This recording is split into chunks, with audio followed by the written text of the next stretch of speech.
Welcome back to Fake Crimes, Real Victims. Today, we're going to explore our favorite murderers and how they got away with it for so long. We're going to talk about the dark secrets behind some terrible tragedies, and hopefully, we can mislead some people into believing crazy conspiracies about well-known and documented shootings.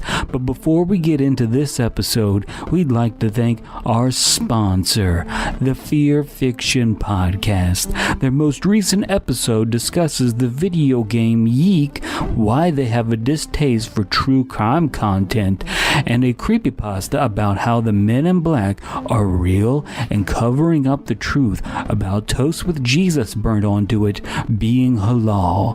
Also, perhaps this is the episode where they bring back entitled parents content from Reddit. Now, let's talk about Candace Newmaker and how we can get more content out of her corpse. Only one way to do it, folks. Come on, internet sleuths. Grab your shovels and flashlights. We're gonna do some night digging.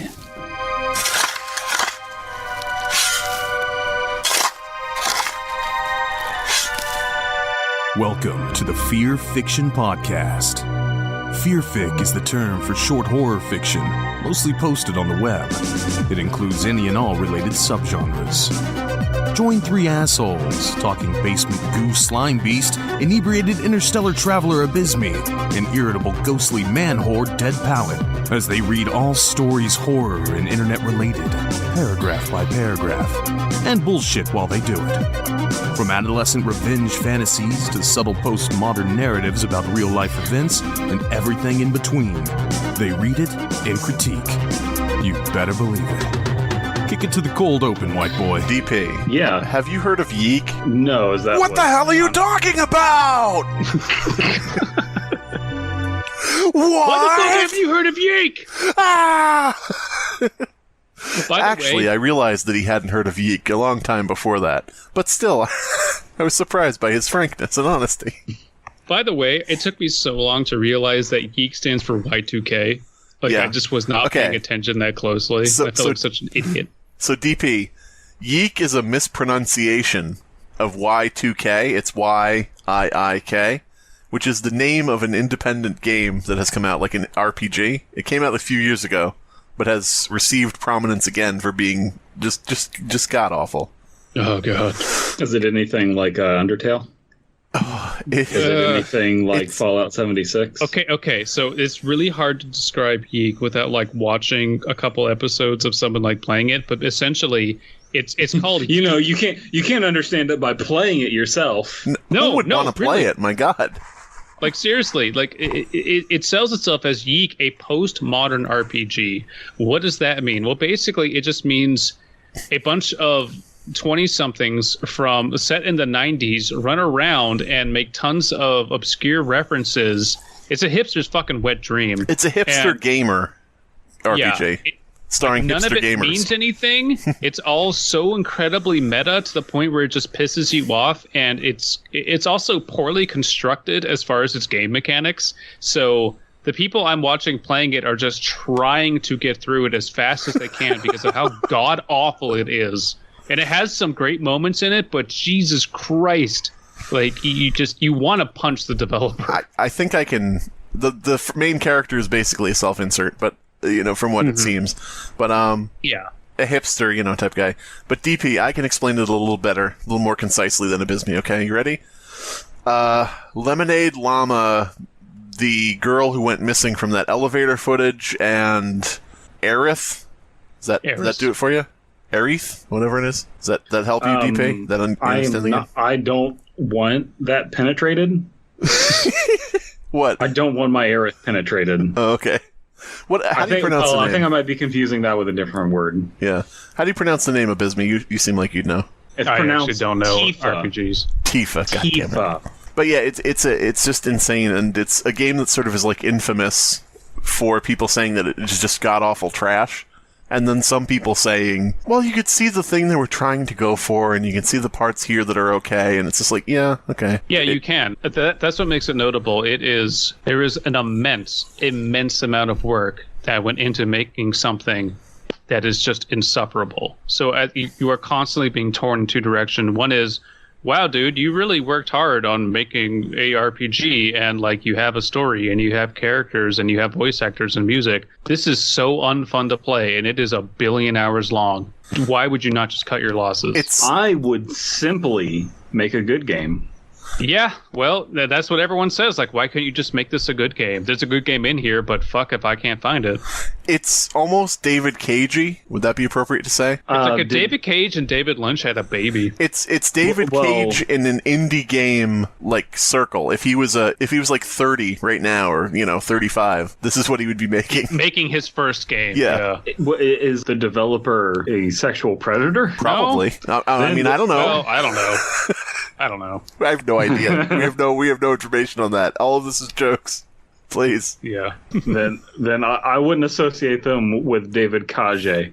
It's really frustrating when people are like, I love David Cage games, they're so bad. And it's like, yeah, they are bad. He's also a sexual predator. God damn it. We're all familiar with Red Letter Media, right? Yeah. Okay, so Yeek is the black tank top movie of video games. Yes.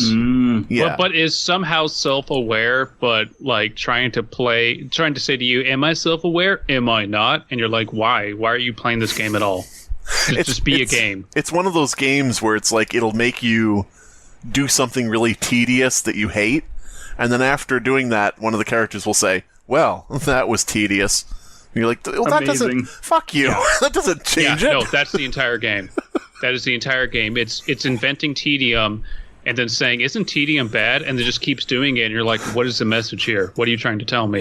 This is just a bad game at this point. There are certain mechanics that were played in No More Heroes where people are like, is this game bad on purpose? When the misinterpretation was like they made things purposefully video gamey, which I know it's kind of like an overused term now. But there was like a lot of video gaminess to No More Heroes, and people were like, are you making this bad on purpose? It's like, no, they're making it video gamey on purpose to reference video games.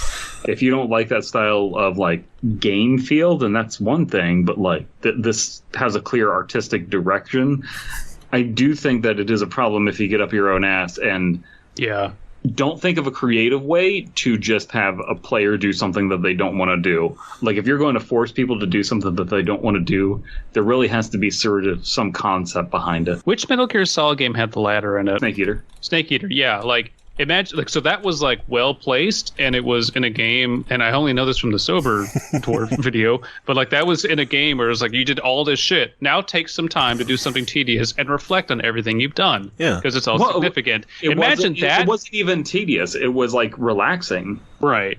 It's like, imagine that, but every single level, and then someone like, Snake turns to the camera and says, boy, climbing a ladder is kind of boring, isn't it? That's fucking Yeek. And then like, it's so stupid. I'm not being funny or ironic here. Then a black character leans in and goes, yo, you still on that ladder? And you're like, oh, fuck. Come on. Do you like anime? Is anime real in this other dimension? Yo, dog, get your booty down off that ladder. And it's like, fucking, come on. Fucking hell, come on. Like, I get it's set in the 90s, but fuck. So dumb. Just to give you an idea, DP, the main character throws vinyl records as one of his attacks. Yeah, he's a vinyl collector hipster. Like... And... the game is so broken that you can actually grind enough that you put like enemy bars, like the health bar, into the negative, and it goes off the screen because it goes so far in the negative. You can one-shot all the end-game bosses if you grind enough. Except for the final boss, because when the final boss shows up, you're not, quote-unquote final boss, you're not supposed to... This is spoilers for a game nobody wants to play or cares about. Don't play this game. You're not supposed to beat the supposed final boss. So you send his bar into the negative, and then when it's his turn again, he just has health again. Because it's so broken. That's not even the final boss. That's just like supposed to be the hard one. Right. It's so stupid. It's just like... it's the Sephiroth of the game from Kingdom Hearts. Imagine Sephiroth, but like nothing, At some point, people thought Sephiroth was cool. But no, we don't have that in here. Yeah. It's just a boss. I mean, in terms of difficulty. Yeah, exactly. The reason this all came up is because I was talking about Candace Newmaker being referenced in Petscop, and one of the characters in Yeek is literally based on that woman who went missing in the elevator and was found drowned in, like, the water tower or whatever. Yeah. Remember that story? Yeah. Yeah. Yeah. So that's literally the basis for, like, the main character, the main love interest that this guy is trying to fuck, is this woman who died. It's weird that I feel like I've been exposed to instances of this more often, at this point in my life than, maybe just because I'm getting older, but like the Slender Man stabbings. Yeah. Tragic. Thank God that, girl lived. That's great. And I thought we could just kind of put it to rest after that. Then Sony made a movie about girls sacrificing their friend in the woods to Slender Man. My sacrifice. Just, Jesus Christ, how did no one, look at this? And then we have Yeek, and then we have Pets Cop. Are people this dumb? Or at least, I don't want to say... I think it's important to talk about this topic. Yeah. The topic of, like, true crime and, like, how should you treat real victims. Oh, are we talking about true crime YouTubers now? Oh, God. Sure. And podcasters and the whole and everything, because there's a huge overlap between people who just want to hear people talk about horror and scary stuff and people like us who, make narrations and, react to stuff in the horror world. And then people who do it with real victims. Yeah. And I don't want to talk down on people who make content about real victims. A lot of people do it very tastefully and very respectfully. Mm-hmm. A lot of people don't. And I think that it's kind of a hard line to walk where it's like, I'm always afraid to go into that world because it's like, okay, but like, yeah, a person died, people died, and you're kind of like idealizing a killer. It's also just kind of weird, and it's like, what are your motives exactly? I can give a good example of how I feel about it. When I started maining Clown on Dead by Daylight, who's a clear John Wayne Gacy reference, like very clear. That's the homage they're doing. I just said, okay, I'll look up John Wayne Gacy. Why not? And I found this smaller YouTuber's video on it. It was very appropriate. It was respectful. It was not overproduced or anything, and it was just like, here's the facts, and this is disgusting, but that was it, and I thought that was fine. And then when the Ted Bundy Netflix documentary came out, I watched 2 episodes of that and went, Jesus Christ, how much money was poured into, look how seductive Ted Bundy was. Damn. Oh my God. Look how, and they did dramatic reenactments, and I'm like, this is fetish. Yeah. This is fucking pornography. That's not okay. That is going too far, for me at least. That's the line I draw. It's like when I did certain videos recently, there was a time where I was so blown back by what I felt I had to address. It's one of those things where it's maybe a martyrdom syndrome or whatever, but where I felt like I have to, do this. I can't, I have no choice but to. Mm-hmm. And I was so taken aback by the content that I, literally could not voice over the videos. I was just like, it feels disrespectful. And so I put out videos with just music playing. And I was like, I don't really know. I have to think about what I'm going to do here. And so I, talked to people involved. I talked to, certain people firsthand with the situation and, sort of sorted things out, because I was just like, I'm not going to be like these YouTubers where somebody's like, welcome to the murder cast, and they have an animation of themselves digging up a grave and going, fuck off, have some decorum. Welcome back to Drama Alert. This person killed themselves, and we're going to talk about how much of a little bitch they are. For goddamn. You know what's fucking shameful is that around, I want to say 2016, 2017, a bunch of blue-haired feminists, we know what you're going to say. That too. A bunch of creepypasta narrators went, oh man, creepypasta just not getting the same views. I'm going to go into true crime. Yeah. And they switched over. And maybe about a year ago, they switched back. Yeah. Because I think everyone collectively decided, We're kind of fetishizing all of this. This isn't really cool anymore. I want to like. You think it's that, or it just didn't pay? No. It paid for a time. Like, Yeah. you know, they're not going to do it if it doesn't pay for a time. And then I think people just kind of go like, okay, well, we've discussed every serial killer 18,000 times. And eventually it just turned into, oh, someone wrote a story, you know, on like true scary stories that could be about a serial killer. Maybe it is, maybe it isn't. I'll just switch back to Creepypasta. Fuck it. Like, it's so fucking transparent. Yeah, you got all those videos from the Creepypasta people that were like 5 shocking and brutal deaths, and it's like, I don't want to. Why would I want to know? What? Right. What the fuck? Top 5 bifurcation stories. Yeah. Number 15. You don't want to split your dogs. Chills, what are you doing? What Chills, the fuck? no.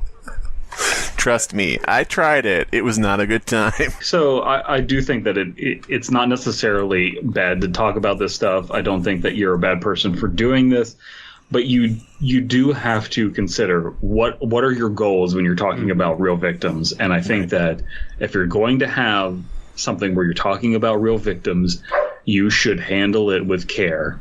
Yeah. Cassie, my dog, agrees. It's the difference between something innocuous like, you know, my neighbor gave me these, you know, Jeffrey Dahmer vibes. You're like, okay, well, you know, that's what a normal person would say. That's what we all think, you know, whatever. You know, like we all have thoughts like that where that guy reminds me of this fucking thing.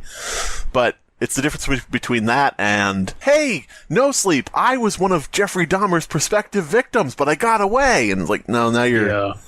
Okay, now you're just being weird. Yeah, I watched a YouTube documentary that was talking about Elliot Rodgers. I watched a documentary about him, and I saw one that was by a guy named like Mumkey Jones or whatever that was like very silly and over the top. And even though he was like really silly and over the top about it, it's kind of like hard to say that he wasn't respectful about the victims. He was like being jovial and everything and like making a bunch of like, you know, dark humor jokes. But he kept like giving deference to the victims, and he kept saying like how bad it, like, you know, the mindset, and trying to like explain it and say why it's a bad thing. So you can see his motive so clearly of like, yeah, I'm like being a YouTube personality, but there's also this. And then I've seen other ones that were like way more boring and also tasteless. Yeah. There's a band that sort of is like a guilty pleasure of mine called Skinned, S-K-Y-N-D. And the reason it's a guilty pleasure of mine is because it's like train wreck fascination, or car crash fascination, which I don't usually fall victim to that. Vehicular death. Yeah. I don't usually fall victim to that thing of, you know, I'm going to watch this because it's lurid and tawdry, you know, but this one thing is like, it's a band that writes songs about serial killers and famous, like, spree killers. And they make music videos about those songs, like, directly. Right. And it is so incredibly disrespectful that it's like one of those car crash things where I'm like, you know what? Yeah, guilty pleasure, fuck it. They have no idea what they're actually doing here. Okay, I'm down. Well, I mean, I listen to Cannibal Corpse, and they have said on, you know, countless occasions, yeah, you know, we find a fascination with serial killers and horrible things, but all of their songs, like, there's no names. It's just, it's an abstraction of horrible things that people can do. And that's what I enjoy. It's an abstraction. It's not the real thing. Yeah, for anybody out there who wants an example, just go on YouTube and search Skinned, S-K-Y-N-D, Columbine. Oh, God. Yeah. And I hope that the way that we've discussed this has been nuanced enough to say, like, where we don't hate, like, everyone involved, but it is just, like, could you please just... You have to acknowledge that there's some sleaze there, and you have to be discerning of that. Right. Where for a long time, it was just like, okay, I do, you know, want to know about this stuff, and it is, in many ways, really fascinating, but there is just, like, a certain shallowness that, like, came over the past few years that was just, like, really stomach-turningly distasteful.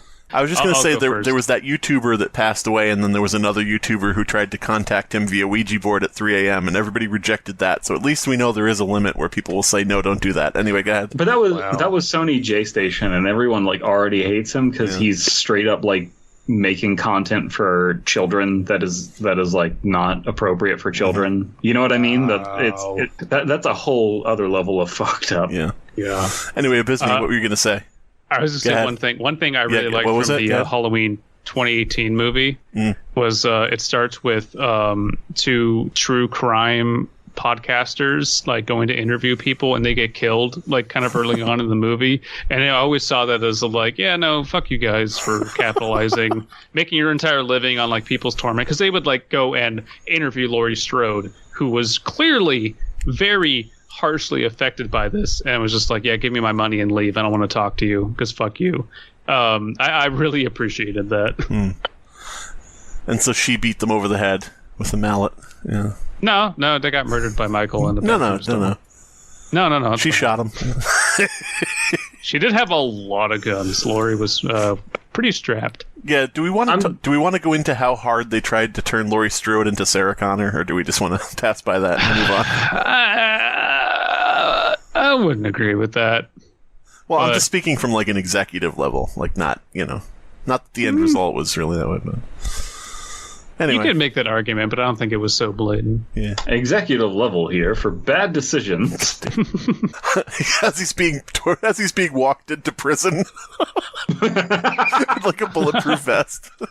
Let me tell you, we're all here to discuss something that we know in our hearts of hearts is true. We all love Jack the Ripper. He was the original. Oof. He was the progenitor of all of these sexy serial killers out there. Oof. He started the trend, first documented one. But we got to admit, he hasn't aged well. He wasn't as prolific as some of these other killers.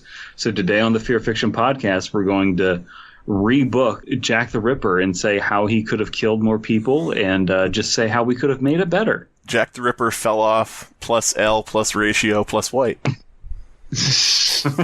Well, do we know that? We don't know that. Oh, come on. Chances are that Jack the Ripper was white. Wait, what? Fucking haunted records in this vinyl shop. Fuck off. I need to tweet that out before I forget. Listen, we didn't know that Jack the Ripper was white.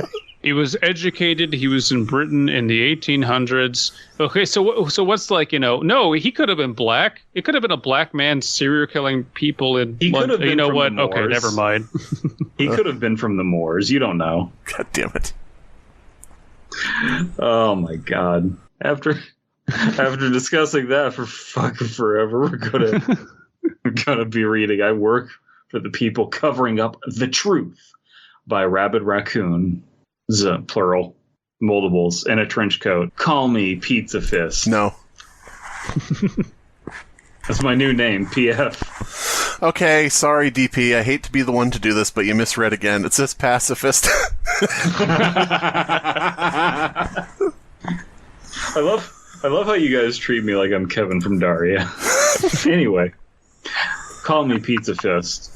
For the past 20 years, I have been an agent for a nameless organization responsible for most of the misinformation required to maintain the thin veil of mundanity that you likely take for granted. Ooh. And full disclosure, I have been authorized to publish this expose by my employers, and I will lie to you throughout all of this. However, amazing. Okay. However, for now, I will be writing down the actual truth, which I know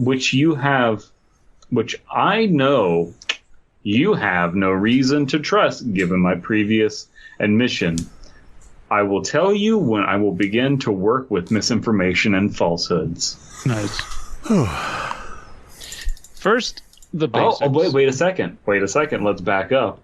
Right. I have been authorized to lie to you, and then they say, I will tell you when I start lying. They told you right before that. That's such a good like little... No, you have no idea when I have started or when I have stopped. Yeah, exactly. First, the basics. The organization I work for is literally nameless, and we are encouraged to use as many different possible pseudonyms for it. The organization, the bureau, the council, the association, Kick Flippers Anonymous, the church, Lester, that guy, them, the Illuminati, Sons of the Finality, the Brotherhood. The more names, the better. Fearfiction Podcast. Now, wait a minute. If it's nameless, it's not nameless. It's multi-named. What the fuck? It's nameless. I mean, I know what he's saying. The more names, the better, as far as they're concerned. It makes it harder for people to investigate us. Whew. All right. It seems like there's a connection between that guy and Kickflippers Anonymous. Who, me? No, not you. Not you. No, I can kickflip too. Watch me do a sick ollie. Ow! Ow! Imagine if you will. You walk into your home and find your father, a whacked-out conspiracy theorist, bleeding out on the floor. You run to him and ask, who did this? And, with his dying breath, he tells you, the Eagles of Darkness. Nice. Yeah. Ted. T-E-D. Or, I don't know. No. While you devote the rest of your life seeking vengeance on these Eagles of Darkness, you are probably going to ignore the Church of Stan, or the Foundation. Alternatively, you are going to start putting together a corkboard with strings and convincing everyone you're a ranting lunatic. Either way, your threat to our operational security has been minimalized. I'm Rod Serling. I've been Rod Sterling, and this is all the time they paid me for. We call our organization the Twilight Zone. Sometimes Night Gallery. Depending on the chroma of your tube. Depends on the chroma, Raccoons, doesn't it? Anyway. It depends on the chroma. Goddamn. Rabbid Raccoons, by the way, is a too spooky person. So, you know, we like this person. So, just so you know, we're all biased up front. Hey, Rabbid Raccoons. Hey, Rabbid Raccoons, how do you like being classified as a too spooky person? That's right, you belong to us. Fuck you. Lol. Ownership. We basically own this story. You forfeited your rights when you sent it to us. Get in the corner with Double. Double, share your moldy loaf of bread with him. Come on. Moldy loaf of bread here for Rod Sterling's Night Gallery. Listen. What the fuck? Serling. No, I'm talking about a different person. This person sells moldy bread. Abysmii, how long will it be until you half give up like me? Probably never, because I'll drink and just get angry. Never. I'll never stop shitting on Brandon. Never. I'm gonna get a tattoo here. Abysmii's gonna get a tattoo across his chest, shitting on Brandon forever. It's gonna be in like that font, you know. I already have a tattoo across my chest. I'll have to go across. It'd have to be my tramp stamp. Let's be honest. Okay. Yeah, there you go. Everybody, please leave a comment on what you want Abysmii's tramp stamp to be. The one that gets the most likes, well, you have no choice. This is a legally binding contract. You're a lawyer. You know that. I think that I know that it's not that. Abysmii's tramp stamp should say, the red zone is for loading and unloading. What would you do? Hey, guys, what would you do if you got a tattoo that said, I have passed the bar, and then you just show up to court and just be like, listen, would this tattoo lie? Yeah. Legally binding. Legally binding. Legally binding here for tramp stamps. Legally binding here for kinkworld.com.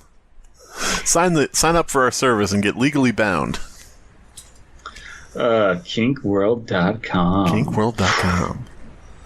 Now, you may be wondering what exactly it is we're covering up. It's dogs! Is it my dog? Oh, God. Listen, we're having a tough time keeping a lid on this whole dogs existing thing. Shut up! Shut up! I can't know. Boss. I know that we've been trying to figure out who let out the dogs. What if we put it out as a mimetic song? Get everybody looking. Because I have been kind of vague about that. The reason for that is none of us know exactly which of our cover-ups are real and which ones are psyops. Sandy Hook clearly is. I've been working. It's timely at the recording. It is right now. Yeah. I've been working long enough to be. Wait a minute. Did they? You should clarify that so listeners don't think that it came out today that Sandy Hook was a psyop. Dude, it's relevant today, let me tell you. Well, no, that's exactly what happened. Why are you saying something else happened? God damn it. Oh my god, now we're gonna have the Wikipedia article. Sandy Hook is an event that really happened. Dog the Bounty Hunter says that he's hot on the trail of this Sandy Hook person. Fuck off, dog. Sandy Hook might be an association with the Sam Hyde fellow. God damn it. See, that's funny every time. I never get tired of it.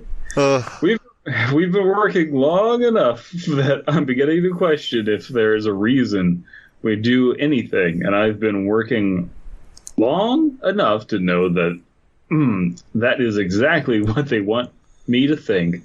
Paranoia is the name of the game, and grand cover-ups and over-compartmentalization is a great way of maintaining operational security in our situation. This is written very much so like a person who would have to, play all of these roles. Yeah. It's written like a Stolen Valor chat, right? Yes, exactly. Yes, yeah. Precisely. Oh boy. Okay. For example, one thing you learned during the intake meetings is that a full 4% of our operational budget is spent solely on spreading basic scientific literacy in order to combat flat Earth theory, not because the Earth is flat. They provide as much evidence as you could ask for to prove otherwise, but because they want us to know that we won't know whether what we are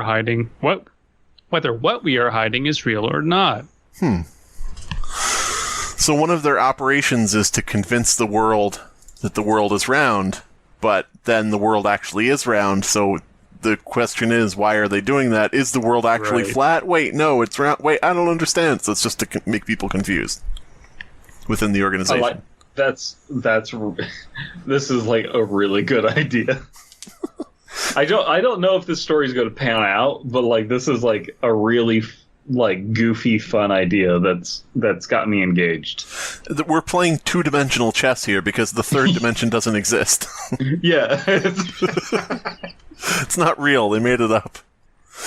If you somehow find us, which you won't, and apply for a position, which will be rejected, hoping to learn whether aliens are real or who shot JFK, you would be thoroughly disappointed to hear that the answers are maybe and probably Lee Harvey Oswald, but it could have been those aliens you were talking about. I'm sure that somewhere, really far up the chain of command, there is someone who knows the actual answers, but us grunts certainly don't. Right. Lee Harvey Oswald sounds a little bit Hispanic. He could have been an alien. God damn it. How does that sound Hispanic? Which name there? Just Jacob White. Everything after this sentence is where I will begin working with the required misinformation, lies, falsehoods, and other deceptions mandated by my employer. Not all of this is fake, but not all of it is true. Okay, here's a problem. What if you post this story to No Sleep, and then they're like, treat everything as if it's true, and this person's just like, I'm lying to you. It's like, no, we gotta take it as if it's true. It's true that he's lying. I don't know what that means. I don't know what that means. Right now, you're probably thinking, you sound a lot like the Men in Black, to which I would respond, yes, they're one of our divisions. There are many divisions in our organization. Each with a different yet mostly equally important role. For example, some people will play tank and other people will play DPS. Yeah. They're roughly equally important. Sure. For example, the flags, as we like to call them, are the net jockeys who spread fake information evidence to discredit real evidence, locate real evidence to remove, spread real evidence to support fake evidence, all that good stuff. So we Reddit. Even got it. Reddit.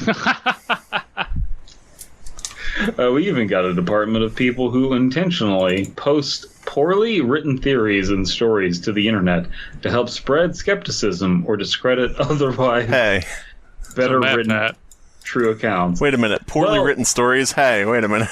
Matt Pat's a psyop. Hey guys, wait, oh my god, did you see, what was it?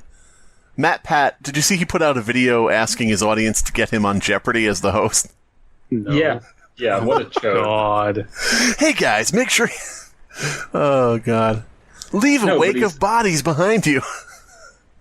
What if he's like out there spreading misinformation? He's just like, today on Game Theory, we're going to talk about something that YouTube will likely demonetize, which is really unfortunate. So check out our sponsors. Anyway, can jet fuel melt steel beams? I just imagine MatPat hosting fucking Jeopardy. All right, our categories are Five Nights at Freddy's, Deep Lore, Five Nights at Freddy's, Earthbound, Mario, Five Nights at Freddy's. This founding father signed his name largest on the Declaration of Independence. Alexander Hamilton? No, I'm sorry, we were going for Purple Guy.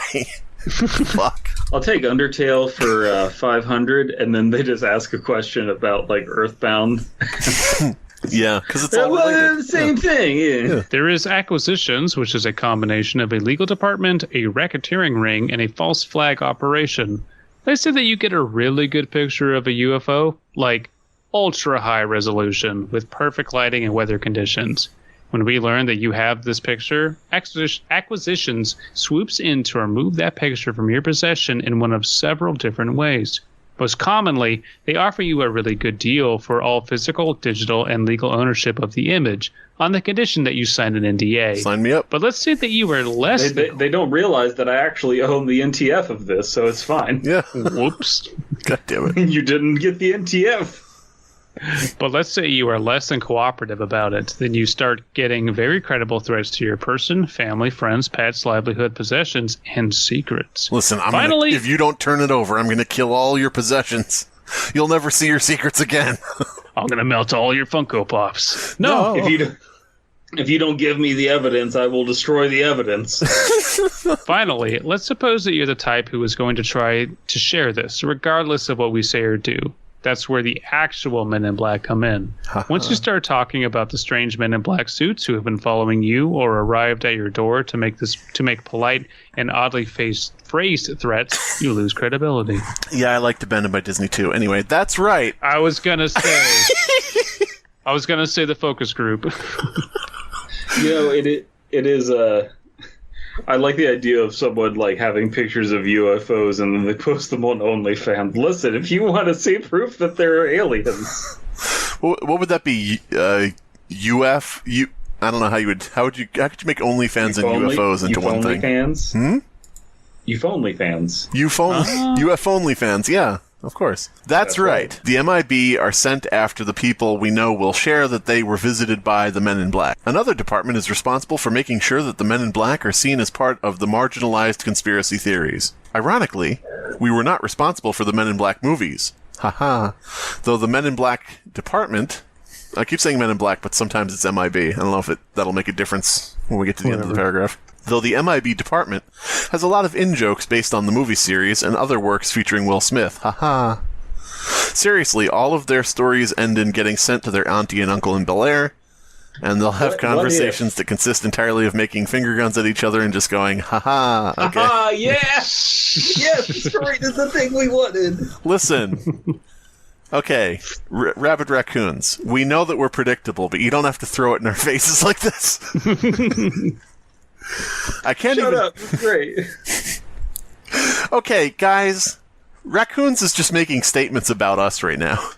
He really is. I can't even tell if they actually think they're being funny or if they are just doing it to annoy us, is the last line of the paragraph. Does it matter? That's us. What if Will Smith isn't a member of the Men in Black, but his son is? What? Oh yeah, mirrors aren't real. Damn it. Other field agents, such as myself, have a much more loose dress code. They dress like a giant slut. My partner, who Here come the sluts in black. Ho ho. My partner, who we will call Slam Titan, wears a three-piece suit while wearing a potentially unreasonable zip-up hoodie and one of many working undercover for the man t-shirts. If you see something like that, buy them a beer. They deserve it for their excellent taste in fashion and music. Can I just say that if you're dating a tall Amazon woman, that calling her your Slam Titan is a really good idea? Yeah. This is my Slam Titan on the side. Yeah. All the fly honeys and Slam Titans. And I realize now that I haven't actually said what my current position is. I'm what's usually referred to as a consultant. I'm the person who goes in to determine the appropriate response to the situation. I don't really have that much control. I just give my assessments to my superior. If I order a tactical team to pull a raid, they might ask me some relevant details, but I don't have authority over them. If I think the MIB needs to visit someone, they'll probably ask me for a profile, then fuck off to ruin someone's reputation. That said, I am part of the 15% of employees who are regularly moved through positions and departments, so there is a good chance that as of when you are reading this, my duties are drastically different, moving the goalpost. So here's the thing. He said he was going to start lying now. He said he's 15% part of the 15% of employees, probably more like 25%. Oh, like all of this is suspect. Yeah. So, now that you have an idea of what we do and how we do it, you are probably thinking, seriously, what do you cover up? To answer that, I shall refer you to our classification system. Omega Red, Beta Blue. There are things... Okay, are you trying to create a society here, an organization? Because I will not have it. No, I think that they're like kind of like shitting on it. If you keep reading, I think they're doing that. To answer that, I shall refer you to our classification system. There are things that are not real, possibly real, and real. If something is not real, we actively destroy or discredit evidence of it, and act to shift the general public perception of it towards being, well, not real. Vampires, werewolves, fairies, living dinosaurs, elves, well... Dead dinosaurs. Living dinosaurs are alligators. And birds. And yeah. Elves, magic, eldritch fish, being a hallucination in someone else's solipsistic worldview, and all the like, fall under not real. Possibly real is something that we must make sure is never definitively proven or disproven, nor will the public perception ever shift in one direction or the other. Extraterrestrials, God, ghosts, most cryptids. God's real in my heart. Ow! Get out of there, God! Thump, thump, thump. Just an almighty being, just like alien chest bursting out of a person. Dad, you need to cut the cholesterol out of your diet. Oh, it's God doing it. Ow! Boof. And the existence of the afterlife all fall under this category. I have personally handled irrefutable evidence for and against the same thing that is possibly real, and it is usually best not to think about what that means. Can you have irrefutable evidence of these things without, like, physically being with and seeing them yourself? Like, irrefutable to whom is the question. That's true. Listen, if I knew that God was real, I would want to know how to kill it. Why would God be in this church of all churches? Think about it. Sir, we're going to ask you to leave. Best not to think about this is a Wendy's. Fuck. Wendy's just crucified on the back wall. What's that about then? Nothing. That's not real. And on the third day, our waifu was crucified. Things that are real are, as you probably assumed, the reverse of not real. We actively destroy or discredit evidence against it, and act to ensure general perception remains in its belief that it is real. MK Ultra, Pi is infinite and not repeating, the 1960s, Nickelback fans, the Indian Ocean, and many others. I think that's a good idea. Yeah, just like the idea of throwing in MK Ultra of like, yeah, that's not real when there's evidence of it, and then like Pi is infinite, and it's just like, but we know that it is, and it's like, no, that's a good bit. I like that. Yeah, yeah, it's putting out evidence of something being real can make people who are contrarian believe it's not real, and who knows what the goal is? I don't know. He said, "Listen, choking. the Earth is a cube." Yes. Choking in slide of Slimebeast. Yes. God right is next in my to all heart. the vegan Hot Pockets. As I have stated previously, not all of our, as previously stated on the Fear Fiction Podcast, not all of our operations are cover-up and actual secret. And that means that just because something is classified as not real doesn't mean that it's actually real. Something being classified as real doesn't mean that it's not and possibly real operations are not always against definitive evidence, as you will see when I get to the part you have probably been waiting for since you put on your watch list by clicking on this link. But put yourself on a watch list by clicking on this link. We're on a watch list, boys. What's new? What's new? A part we're getting to right now because it is story time that feels incomplete. That's right. We're going to talk about what it's like to be the boots on the ground and participating in cover-ups of frankly absurd complexity. As with pretty much all frankly absurd complexity here for... No. As with pretty much all of this since I started inserting mistruths, names, places, dates, details, and literally anything else may be changed to protect operational security. Frankly absurd complexity here for my own name. First, one of my earliest operations back when I was a rookie in acquisitions. I get partnered with another rookie, Turbo Koala. Oh god, that's a 90s kid if ever I heard one. I'm lol random. Look, I has Spork. Turbo Koala, and we're sent off to Cincinnati, USA.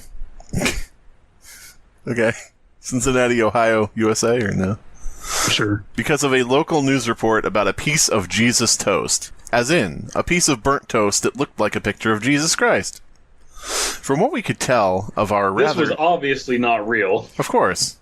How could that ever happen? From what do you know that they actually, after all of that was like in the news, they actually sold toasters that would burn the face of Jesus Christ into your bread? Yeah. From what we could tell of our rather thin file on the situation, the Rock Turtle had decided that this is the Rock Turtle the organization? Like another name for it. The Rock Turtle had decided that this piece of toast was a bit too detailed, and it was a tad odd that a devout Muslim would be the one to get such a well-defined image of Jesus. Why? They believe Jesus. What the fuck? That is kind of striking lack of knowledge of Islam. Well, they are lying at this point, possibly, so maybe the organization didn't really think that. And I will admit, this was a very well-defined image. The toaster oven responsible had an excellent eye for shading and lighting. It was actually a PNG of Jesus, waving from a roller coaster. Needless complexity here for unreliable narrators. They make writing a story a heck of a lot easier. Unreliable narrator. That's it. Where'd he go? What the fuck? So Turbo Koala and I arrive in the city by bus around 3:19 in the morning, or maybe another number. Fuck you, game theory. I can do what I want. We book into our motel 2 hours later, and we're too tired to go back to the desk to demand a room with 2 beds instead of a double. I like the fact that the word book immediately conjures to mind running, like we book into it, but it's like they're booking into the motel. These 2 adults running like toddlers into the hotel room. We want a room, and we want to go to the pool, and we Sorry. Yes, the truly glamorous life of a secret angel of Rock Turtle. Mm-hmm. An hour later, we are awakened by the consultant on site banging on our door. He had brought coffee, which was nice, and immediately questioned me about my intentions towards his daughter. To this day, I'm not sure whether or not Turbo Koala was actually Fishwater's daughter, or if it was part of some hazing ritual. Turbo Koala explains the whole motel fucked up our reservation thing, while I drink the most mediocre coffee I've ever drank in a motel room, a very narrow category that us field agents have way too much experience with. Fishwater gives us a breeding? He breeds us. Yep. We're submissive. What are your intentions towards my daughter? Because if it isn't breeding, you're going to be in trouble, mister. Listen, I got to breed you just to make sure you know how the process works. Listen, this organization needs you two to make a pizza koala. Why did I make that Freudian slip? Who knows? Fishwater gives us a breeding on the owner of the Holy Toast, as well as a bit more detail on said toast. Turns out the initial files were wrong. The toast was Shala, not wheat. Okay. We get to the guy's house. Inshallah. Inshallah, there shall be toast. Enchiladas. Inshallah, there will be Jesus toast. There shall be Jesuit toast. We get to the guy's house around 2 p.m. Turbo Koala is wearing a rather conservative business suit. I'm rocking my working undercover for the man t-shirt. Man opens door. Guy in his late 20s, early 30s politely greets us, compliments my shirt, and Turbo Koala starts on her well-rehearsed, "Hello, we represent the so-and-so organization, and we are interested in purchasing your gluttonous religious experience." Glutinous? The guy... Yeah. Glutinous. We want to buy your gluteus maximus. It's rather thick, sir. We appreciate that. The guy buys it all, hook, line, and sinker, though he reads the NDA with a bit more scrutiny than we would have liked. 90 minutes and $500,000 later, we're walking out of his house with the most expensive piece of bread either of us would ever likely touch. This is the thing, though. This actually happens all the time, which is really... I'm sure it was the intention, but the thing, like, where this guy's like, I found a Dorito that's puffed up. It's a puffed Dorito, like a, totally It's got unique the thing. spirit of Jesus in it. Yeah, and the Dorito company, this is a legitimate thing. He found a puffy Dorito in his Doritos. It went viral on some fucking shit social media site, and Doritos paid him $20,000 to buy it. So... Why? Because advertising on social media. But they probably gave it to him in the first place. Some influencer, I don't know. But it just is interesting because this is actually what really happens, where it's like, the person who found the Jesus toast sold it to, fucking shit-face auction house for $500,000. Yeah. Now, that probably sounds like a pretty boring story. Wait. He has no confidence in his own story. Aww. Now, that probably sounds like a pretty boring story, and that is because it was. We try to make as little waves as possible. Is a very detailed image of Jesus burnt into a piece of toast a particularly persuasive piece of evidence that God is real? No. But if we only went after the actually important stuff, it would be too easy to figure out the stuff that the stuff is important. Okay. I like the layers of this. Yeah. It's a really original concept, I think, and it's just fun. It's not a magnum opus like we were talking about, where it's trying to be too serious in the last episode. Yeah. It hasn't given us any rules, so that's good. Which is nice. In fact, it says rules don't matter. Fuck them. This is the whose line of the nose line. Nose line here for cocaine. Oh, and he's nose-lined him, and he's down for the count. Wait. This is the whose line of creepypastas. Mm-hmm. Or the whose line of organization stories. Now I'm picturing the main character as Colin Mockery. Yeah, absolutely. I was there wearing my Hawaiian t-shirt. Wait a minute, no. The main guy is Ryan Stiles, and the girl, Koala such and such, is Colin Mockery. Absolutely. Yeah, to do a little routine. We'll see you. Come back next time for more Fear Fiction Podcast. Woo! Yeah. And we'll make sure to have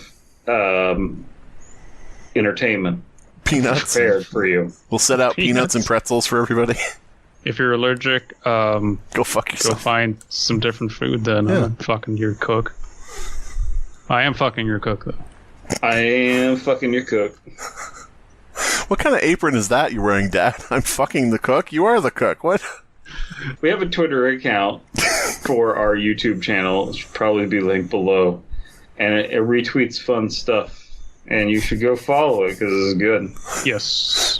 Does anybody else get the impression that DP is asleep right now and just talking in his sleep? Go follow my Twitter. You go follow my Twitter.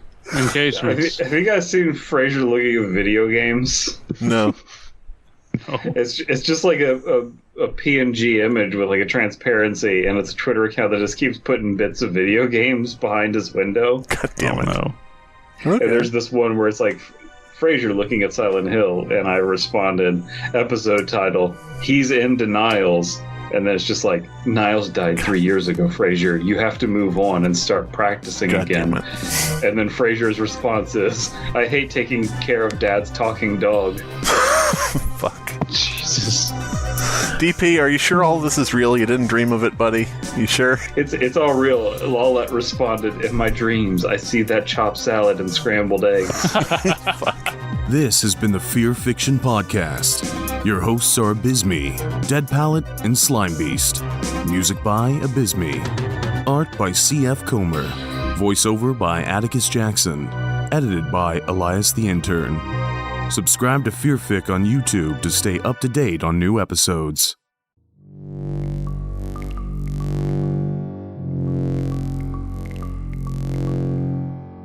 You are the cunning and mighty weird wizard. You are inside a damp shaft. Moss hangs from above, and a thin layer of slime coats the ground. Wails and sobs can be heard from the west. How do you wish to proceed?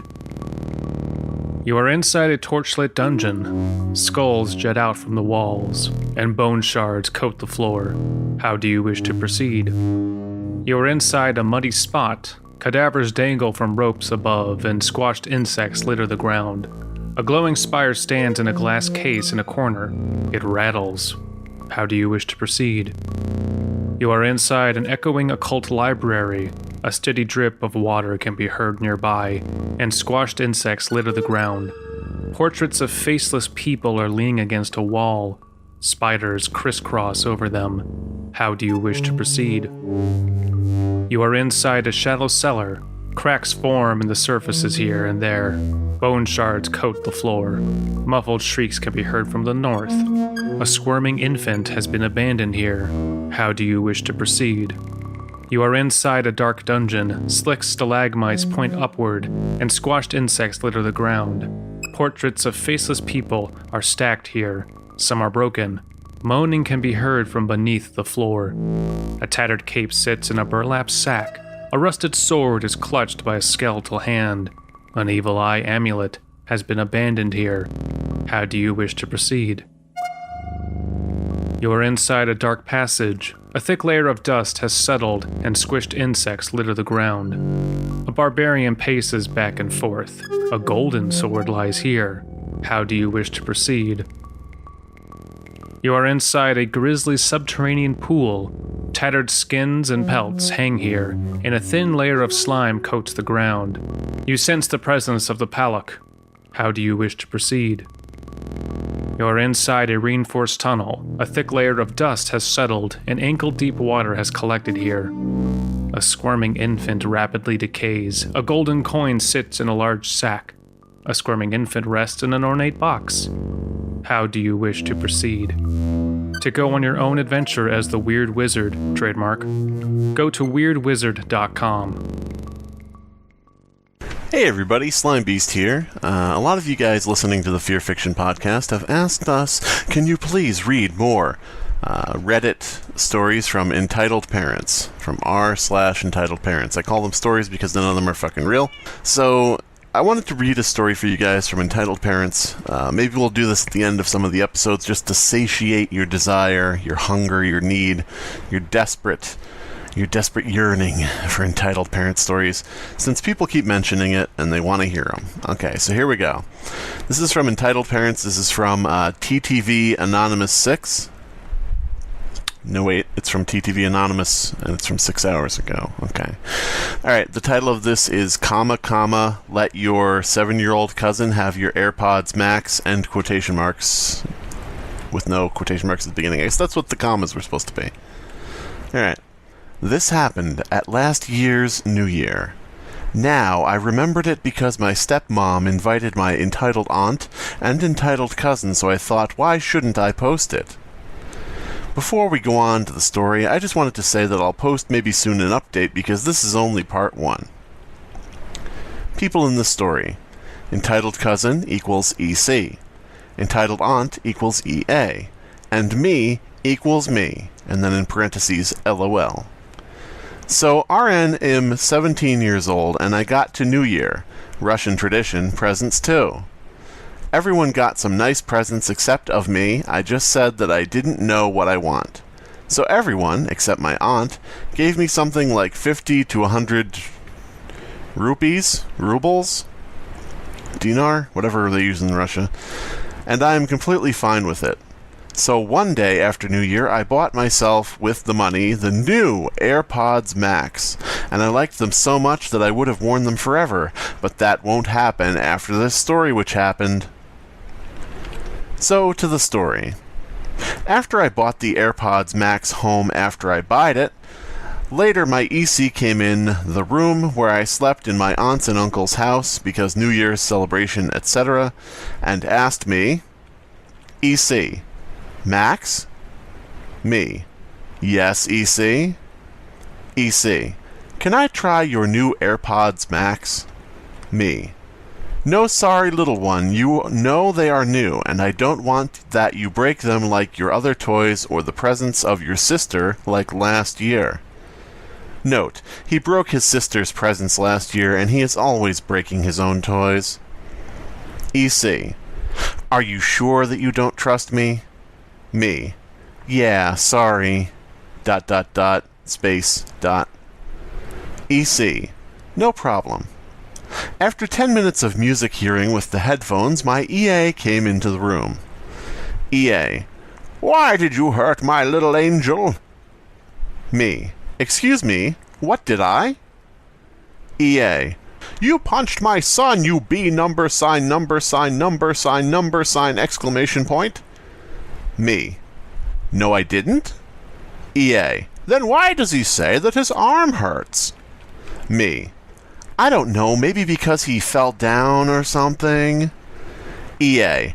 Okay, so if you didn't hurt him, give him then your headphones. He deserves it because he is an angel. And you probably don't need them anyway in school because else they would get stolen.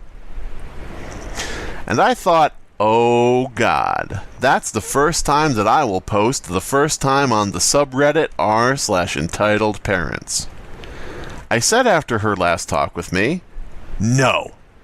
And she just picked my headphones from my head, which hurted a little bit, but then she really smashed my new AirPods Max, which cost in rupees something like 591 dinar. After she did that, I started shouting at her, and I cried a little. Then my cousin came in and said that she shouldn't do that, but she ignored it and stamped still on my headphones. I drove home, but didn't tell my parents the truth because I have no chance against my aunt. EA.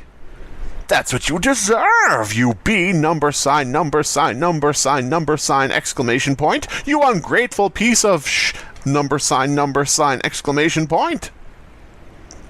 Now, it's the birthday of my stepmom, and she invited my aunt, my uncle, my cousin, and my cousine.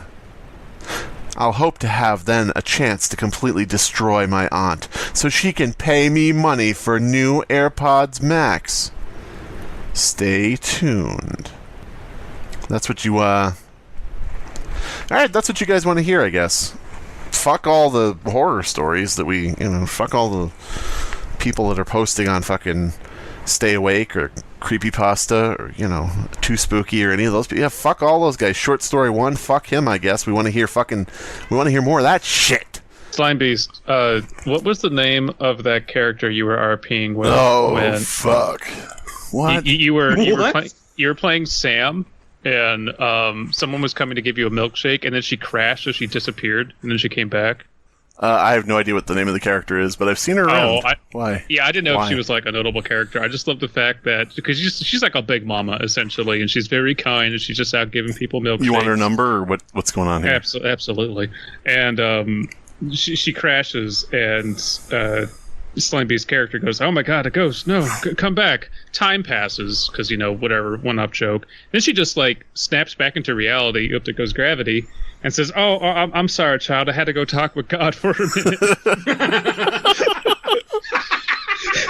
Yeah, it's good. It's the fucking funniest part of that. Like, there's a lot of good parts of that stream, but that just had me on the floor. And moments like that you can catch if you subscribe to Tormy on Twitch for his GTA 5 roleplay. How many? Okay, this has been the subject of like 5 plugs and 2 intros at this point. I don't care. It's an ongoing series, and we need to commercialize it. It's fun just to see like what characters you come up with, and I'm mad that you haven't made any sketches off of these characters. Really? All right. Well, you guys both have to join NoPixel. Paprika and Chelsea have to join NoPixel. We have to all. We're gonna farm a gang. We're gonna draw guns on people. Yeah. feel like none of us can get in at the same time. It's a bitch. Abysmii, can you be Newton DeCity's like brother or cousin? Can you be Saxon DeCity? Yeah. I am all for making related characters, absolutely. DP, can you be Lucinda City? Lucinda? I will be sheep in the big city. I need you to play Lucinda, but do not alter your voice whatsoever. What's your name? Oh, my last name is DeCity. What's your first name? Sheepinda Big? What? Oh, Babe Piggin. My name's Babe Piggin DeCity. Wait, you can't have middle names, can you? No, but you can just do whatever, you know. I thought this was America. Yeah. Dos Santos. What would Paprika and I was gonna say Lolita. Paprika and Chelsea be? We need to have them back on the show so they have a chance to defend themselves against all these jokes we're making about them. Oh, we'll be able to do that when Chelsea and I have an apartment. Yeah. So never. Less than 2 weeks. Oh. Yay. So you're already like approved or whatever? You moving out of the Winnebago? Yeah. Right. Chelsea's, I'm like not living there even though I'm going to be on the lease because I have a dog and I, as mentioned, like my dog, so I'm going to hang out with my dog. But we just need to go make sure the apartment, like we saw like a model of the apartment, but we need to see the actual apartment Wednesday, and then we'll sign the lease. And we already have like a floor plan of it, how we want to, go to IKEA and fill up the place with IKEA stuff. Let's see. Now, when you say you saw a model of it, did the realtor or whoever show you like on Minecraft? Did they do like a little build of it? So you have to follow them around. There's a couple creepers outside, but don't worry. Now there's not going to be a sheep in your house. This isn't the scale.